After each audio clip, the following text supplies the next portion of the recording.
Hi, everybody. This is Kathy L. Murphy, and I'm reporting live from my little cabin in the woods, Murphy's Law, and it's kind of Bollywood night. So, of course, Shah Rukh Khan has shown up in the background. It just cracks me up. And I have my co-host here, Robert Gwaltney. And Robert and I have been talking because 2/22/22, his first novel comes out, The Cicada Tree, and we are so pumped about this book. It's got the most gorgeous cover, the most incredible Southern Gothic story. I hope everybody pre-orders this book and supports Robert, who is just done a wonderful story in Work in Progress, which was our anthology that came out in January.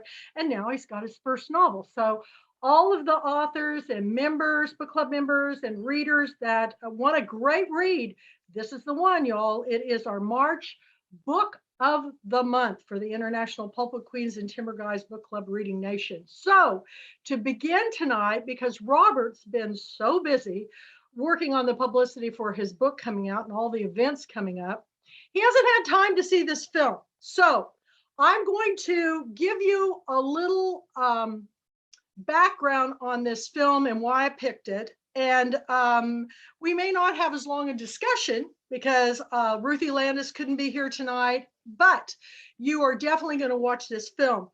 First of all, it just went away. Hang on, here we go. The film I pick is called Baghban. It means gardener in Hindi, like when you plant seeds, if you plant seeds and tend well, then you have a great harvest. Well, this is the story of one of the biggest stars in Hollywood, plays Raj, the father, who's a banker. His name is Amitabh Bachchan. I hope I'm pronouncing it correctly. I've seen a million of his movies. He's been in a million Shah Rukh Khan films, but he is one of the biggest stars. And he is married to Pooja, who is played by Herma Malini. And I had not seen her in a film before, but they are a married couple and they're upper middle class, and they have 4 sons that they have put through college overseas. They've invested, their life savings in their children's futures. So they send them all through school, and they get the youngest one, and he comes to the father and says, "Listen, Dad, I'm just getting started out and I need to buy a car. I need 50,000 rupees. Oh my gosh. And the dad says, "Let me see what is a rupee? Do you know what is the equivalent of a rupee?" Well, it's a lot. I think a lot. Yeah, I think it's a lot. I mean, a crone is, I don't know the conversion, but when you hear crones, that's a really big bucks. But this is not just a couple dollars he's asking for. So he goes back to the bank and this is just the beginning of the movie. He goes back to the bank and he talks to his boss and he says, "Listen, I want to, withdraw 50,000. He goes, that is depleting your retirement account." He goes, "That's okay." He goes, "All of this investment that I've done is for my children. And, I want them to be educated and secure in life so that they can do, better than myself." And he goes, "Well, that doesn't leave you much to spare. And you're just about at retirement." And he goes, "That's okay. That's okay. I'm not worried about it." So he goes and gives his son the money.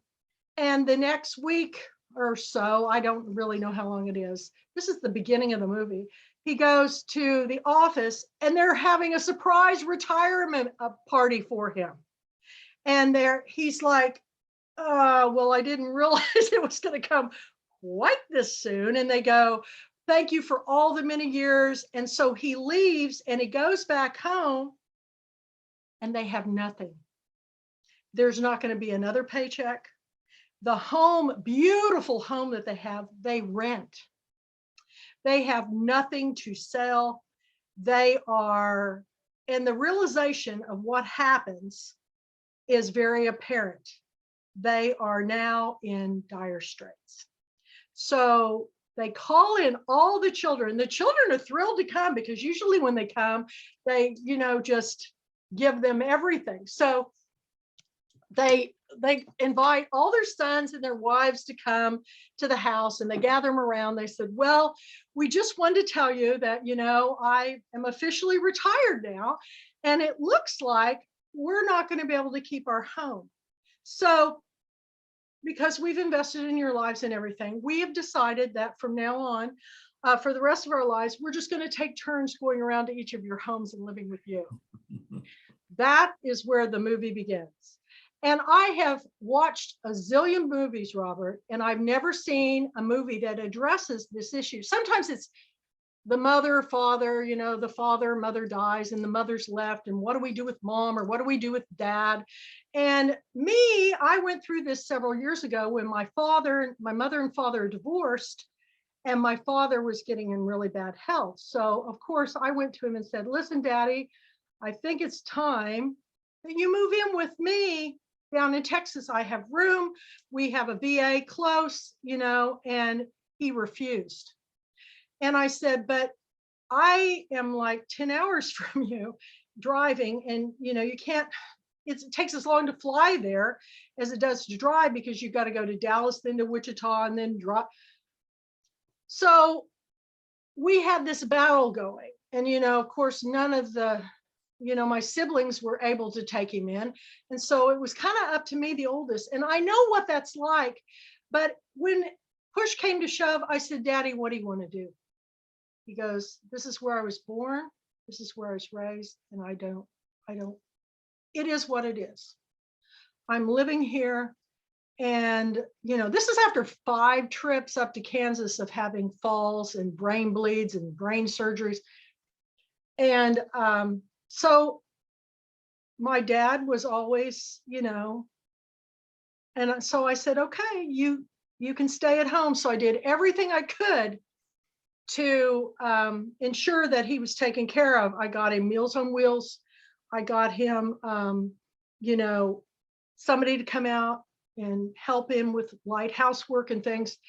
And the very first thing that happened, I'd gone up there, get back, no sooner I get back home, the Meals on Wheels person calls me and says, I'm sorry, we won't be able to deliver meals to your father because we only deliver meals to people who can't get out.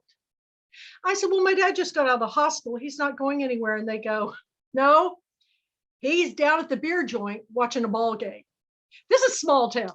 And, my dad didn't have cable, so he wanted to see the OU game or whatever. So he went down the beer joint. So he lost that. So, it was a difficult time, but we made it through until the last time he fell. He just had too many falls, and he didn't know who I was. It's sad, but we all face this either with our parents, or even now I'm thinking about for myself. I'm doing everything I can to kind of make my house safe. I have no steps anymore. So this story is about a fairly affluent couple who all of a sudden are homeless. And the guy that's renting the house to them is like, who am I going to rent it to? It's your home. You've lived here all these years. And he goes, it's yours. And they said, no, we can't stay here if we can't pay. And so they go to the children, and what happens, and this is not really giving the whole story away, but what happens is the children are shocked, and so the 2 youngest come up with the wives come up with the idea, and they said, why don't we split them up? That way it won't be so hard on any one of us to just take care of one. So they go back to the living room and they say, okay, Dad, you're going to come with so-and-so, and Mom, you're going to go with so-and-so. And then we'll just, we're just going to move you around from, and they're like, what?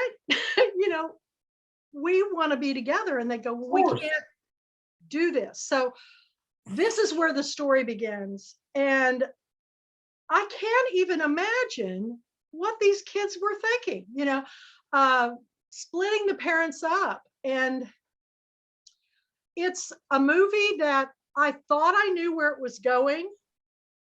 And the one thing about Indian films is you do not know what's going to happen next. And the father goes off with one, and the daughter, I mean, the Pooja goes off with another. And then you've got grandchildren involved on both sides who don't really want to share their room with grandpa or grandma. It's a perfect, I always look for books that have conflicts that brings up discussion. A good example is the first book that I kicked off the Read This Book Club with on Good Morning America with Diane Sawyer and Charlie Gibson was called Die from Clausen's Pier. And it was a story about a young boy and girl who started dating in junior high. They dated all through high school. They go to college, they date all the way through college. And on the night of their graduation, the young woman is having doubts about, she's thinking, well, maybe I should see what else is out there. And they have this trip to Clausen's Pier, and he dives off, and the water was shallow, and he breaks his neck, and he's paralyzed for life. And that's where the story begins. It was the perfect book for book club discussion, because what would you do if you were with somebody that long? We all think we know what we would do, but you really don't until it happens to you. And so what surprised me when we had the book club discussions with all my book clubs, the older people in our group, like my age and up, they all said, you need to cut bait and go find, see what else is out there, because to put that burden on yourself. And I was shocked because I figured it would be the young people, but the younger generation up to my baby boomer age, they all said, oh, I could never leave. So, and that's the way the Indian storytelling is. We have our American ideals on things, but they think a little bit differently. It had wonderful resolution. I will tell everybody who watches this, but it'll surprise you at what happens. And so is there any questions you want to ask me about any of the characters?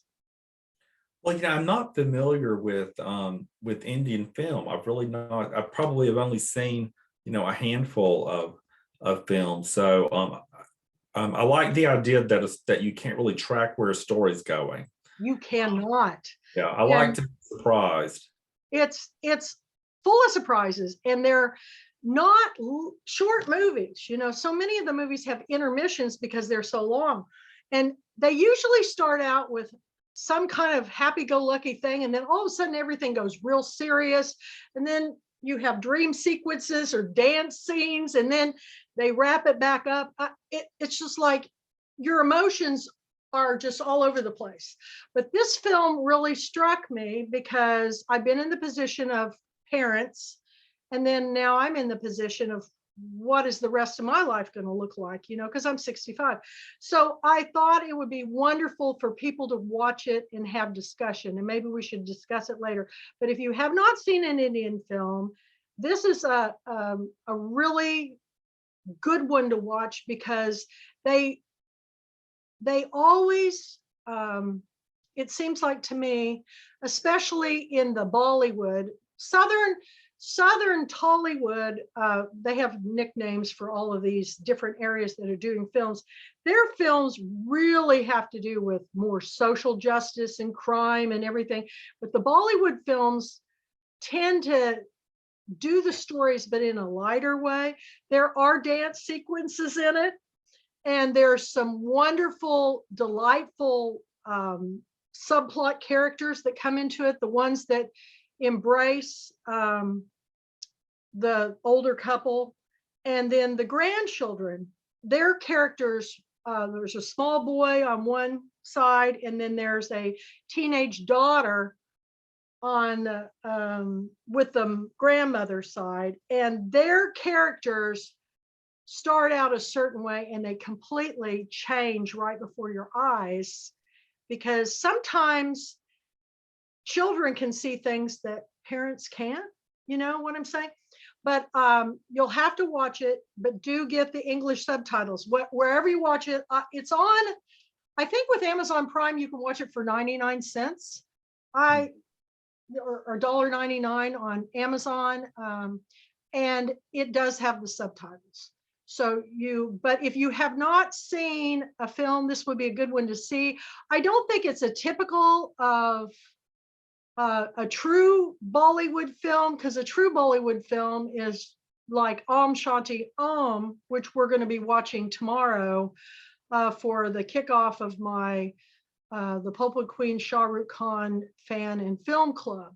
It's a iconic Bollywood film because it's got this story of reincarnation, and it's actually a tragic story.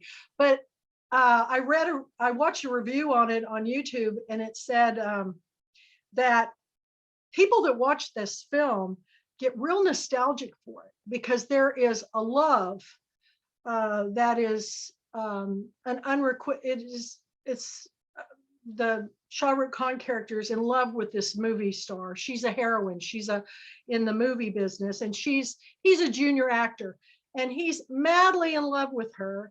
And that's kind of the premise of the film. And he's trying to be a big star, but it has comedy in it that is so hilarious. And I'll give you a little tip. One of the scenes in it is he's trying to impress her, so he gets all of his friends in the movie industry world to pretend that he's starring in a film, and they get all these people portraying characters. He's the main lead, and he's dressed like a cowboy. And there's a scene in it where he fights a tiger, and it's just like my stuffed tiger that I have in my house. It's the same one, and he's fighting it, and the cameras are going everywhere, and she's going, "Wow, this." And it's so ridiculous that I'm just laughing on the floor every time I see it. I love the films of Bollywood because they're so entertaining. I mean, they're ridiculous. Some people think they're just a little bit too quirky or maybe even a little bit kitschy, but there's something absolutely charming too about the abandonment of the actors. They go for it, man. They don't care how silly they look. They don't, and it's just charming. I just all the people that star them, and they just sing and they dance like there's no tomorrow. And you cannot watch a Bollywood film and not leave feeling like you just went through the best experience of your life. So watch this one, and then watch Om Shanti Om. And they're two totally different films, but they're definitely Bollywood films. And they're going to be, it'll be interesting to see the feedback I get from people, even though this is just now starting with the Shah Rukh Khan Fan and Film Club. Our film club is getting more and more people watching it on YouTube because we are recording this and I download them all on. We're almost getting close to 300 videos of our author and events on YouTube. Wow. I can't hardly believe it. It's my only social interaction pretty much with the world, but there's going to be even more because now we've got more programming, with Reading with Mama Cat, my Mama Cat's children's book club, and the different things we're doing. The Writers Club went up today with Janet Oakley. Fantastic workshop she did on historical research. But we're all just trying to figure out how we get through this time of COVID. We're getting there. Things are lifting, but you still need to be careful. I've lost some really good friends this week, and it's still out there. So I mask up and everything. But any questions about anything to do with the film? I mean, anything you want to know. These are famous actors that are in it. This Amitabh Bachchan, him and his son are in 1 million Bollywood movies. The thing about Bollywood stars is we're getting into third generation in the movies, maybe even fourth, but it seems like it's kind of like doctors whose sons become doctors, whose sons become doctors, or daughters become doctors.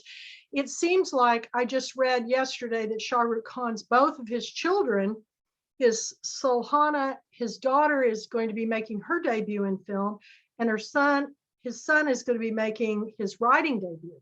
So it seems like it gets passed down from generation to generation. And a lot of people see it as nepotism, but I see it as no different than it was when your father was a shoemaker and they teach the craft to the son, and it gets handed down from generation. Does that make sense? Yeah. I think you tend to go towards things by example of what you see at home. I don't know why I became a reader, because nobody really read in my house. My mother was the only person, but it was Reader's Digest condensed books, and magazines. It was my teachers and librarians for me. Now, as far as you going to work for Easter Seals and become a writer, was that something that came from example in your family? The writer part or Easter Seals? Either one or both. Well, I think for Easter Seals, so I am the first really of 5 children. So after me, there was a sister that was born with spina bifida who died at a very young age. I think she didn't live to be quite 2. And my mom and dad were so early starting out in their lives together. So I mean, they had very little means. And if it had not been for organizations like March of Dimes, I don't know what they would have done. So, and my parents were always actively involved in the community, volunteered. My mom did a lot of work with March of Dimes, after she had their support with my sister. My dad's is still on the city council in Cairo. So I come from a family of individuals who've always been involved in their community. From a writer perspective, I'm really the only one that came. But my mom always enjoyed writing. She was always a really good essayist. I think that the first time I realized that I could be a writer, I was in the 3rd grade, and we had or that I had the potential to be a writer. There was we had a local author who wrote today what you would probably call cozy fiction, and that there was a book was called Stone Gables, and she lived there in Cairo, and she was the mother of a classmate of mine. I had no idea she was a writer, and she came to speak to our third grade class, Miss Glenda Morton's 3rd grade class. And I remember just being enraptured, just holding on to every word, because for me, I mean, like you, I felt like writers were unicorns. They didn't live amongst us. They lived in far off. I thought all authors lived in New York, except for Louisa May Alcott or Laura Ingalls Wilder, Right. So, yeah, well, that's fascinating to know. And do your brothers, are they in any kind of similar type of work? So my brother Chris, who's after me, he's an executive for ABC Liquors. My brother Chance is, I forget the exact title. It's sort of like forestry conservation. So he's very outdoorsy. He's out and about in the world. And then my brother Ben works for UPS. Wow. All That's very different. A wide variety of things. Yeah. Yeah, it's kind of the same way with me. My youngest sister works in a hospital, and then my middle sister, her and her husband own a restaurant, wine bar, and theater. So, we're all doing such different things. But we all, when we're together, we have a lot of similarities and things. Well, none of them are really readers. They don't.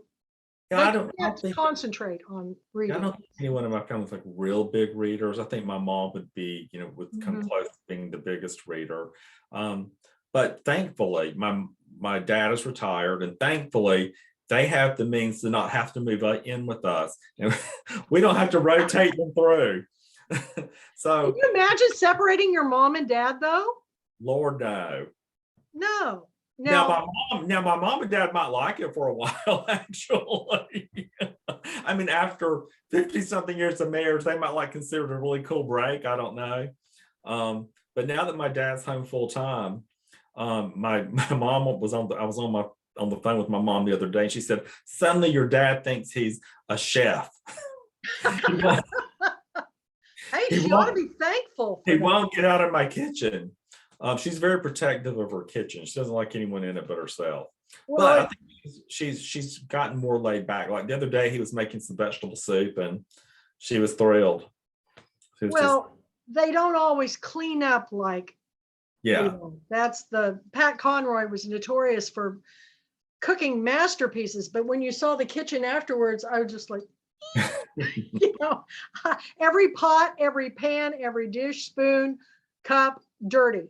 And I'm one of these that I clean as I go, and so when I get done, when it goes to the table, everything's in the dishwasher, done, ready, and it's just so much easier in the long run. But anyway, well, we kind of go off track there, but it's fascinating to know how people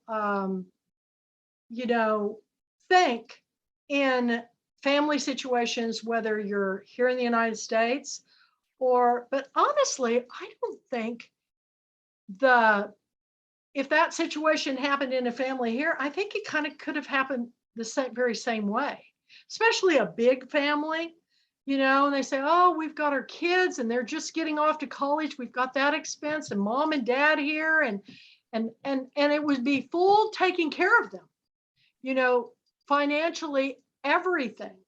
And, that would be a hardship for most people. But at the same time, they had given up all their retirement to put these kids through school. Mm. And I mean, abroad, even. Um, it's pretty amazing. I think family sacrifices in India are greater than here in the United States. Here in the United States, I think people are like, okay, you're grown now, and we want you to go to school, but you're going to have to work for it. And I honestly believe that I put up a saying that Shah Rukh Khan said, the only religion you should really worry about in is hard work. Everybody, if you just work hard as you can at everything you can, he goes, that will be the best thing for you. Instead of us all worrying about how different we are and how we believe, I've never in all my life ever believed that I was right on my religious beliefs or anything. I go, what do I know?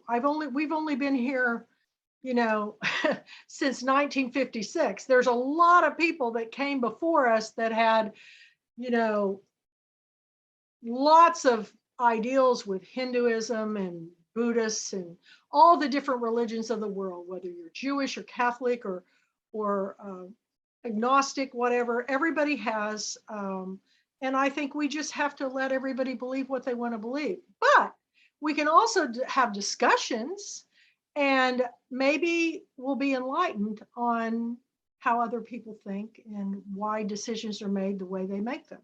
I think the more we know, the more we understand and the more empathy we have. So watch the film when you get a chance, but watch it with subtitles. I have Yes. watched so many foreign films now with subtitles. White Tiger. Oh my God. If it's a contemporary film, it was up for an Academy Award. If you have not seen that film, it still gives me chills to this day. I want to go back and watch it again. There's so many great films, but do have the subtitles. But I've watched so many films now that I can pick up keywords. I can figure out the storyline just through osmosis, I guess. But I really do want to learn more Hindi because I love the way they tell stories. I used to think Southern writers were the best writers in the world. I'm still a little prejudiced on that. But now that my world has opened up to reading books from all over, I realize how wrong I have been in my thinking because, a book that can surprise me or a story, a film that can take me a place I didn't see coming. I get impressed because you read so much after a while, it's hard for me to read mysteries because I always figure it out, you know, and I get bored. Because if I know what's going to happen, it's not as much fun. But if I don't know what's coming, the only genres I don't like, I do not like horror. I mean, I like, Frankenstein or, the original Dracula movies, but these ones now with the gore and the chainsaws, no, Yeah. Uh, no, no, no, no. And I don't really care for erotica. Don't want to see it. Don't just, I feel like that's people's private lives. I just don't. But I do love knowing how other countries, how their everyday life is. And this is a story about a family, and it's very interesting. I think you'll enjoy it. But I'll look forward to hearing back from you on this. And then next week we're doing a totally different film. Aren't we doing the 80s film well, Cool Running? I can't. So this next week on the 26th, I've got my book launch event. Okay. Then the next weekend, I'm in Cairo, Georgia for my Ron Berry Memorial Library book launch event. That's all right. Ruthie will be back. And, there's others that are jumping in. It's very cool. I did this for a while all by myself. I just love talking movies and books and film and actors and stories. So I can wing it until you get back. I'm just so excited about your new book, The Cicada Tree. I can't stand it. I feel like I've watched you, it's almost like you've had this baby. It is like the birth of a baby. You're like, your book is your baby and it's about to be born. And I'm so excited for you because I feel like I've been with you on this journey. So best of luck. I mean, I'll do everything I can to get everybody on board and reading the book. It is our March 2022 International Book Club selection. And you guys, for everybody who wants to know, this really has nothing to do with him being my co-host. He is a good writer and he's written an incredible story from a perspective that I have never heard from before.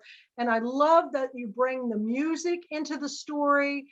And there's something about all of us that get real nostalgic over the sound of cicadas. To me, it's summertime in Kansas in August, which is my birthday month. And I can hear the song and you're running barefoot, kick the can, catching fireflies. It's a very nostalgic time for me, but the story is really great. It'd be a great movie. I would love to see it as a movie. We'll just keep our fingers crossed. Me too. In fact, just about every book I pick, I visualize as a movie, and I try to picture who would be playing the characters. Before we go, if you were to have a dream cast, do you have any ideas of who you'd have playing some of your characters? Well, so the children, I don't. I think they would probably be young folks who have just been newly discovered, because I don't really know any children actors around the age of 11 or 12 that they grow up too fast. I mean, like the Fanning girls, But I do, I could sort of see a brunette Reese Witherspoon play Grace Newell, Annalise's mother. Yes. And I could see either Nicole Kidman or Kate Blanchett play a very blonde Cordelia Mayfield. Yeah. The Dior-clad matriarch of the Mayfield family. I can see that. I can see they're both incredible actresses. And, I also could see Jessica Chastain. Yes, she would be lovely too. Absolutely. She is one of my favorite. I like her. Yeah, she could do it. And there's some really, neat people coming up.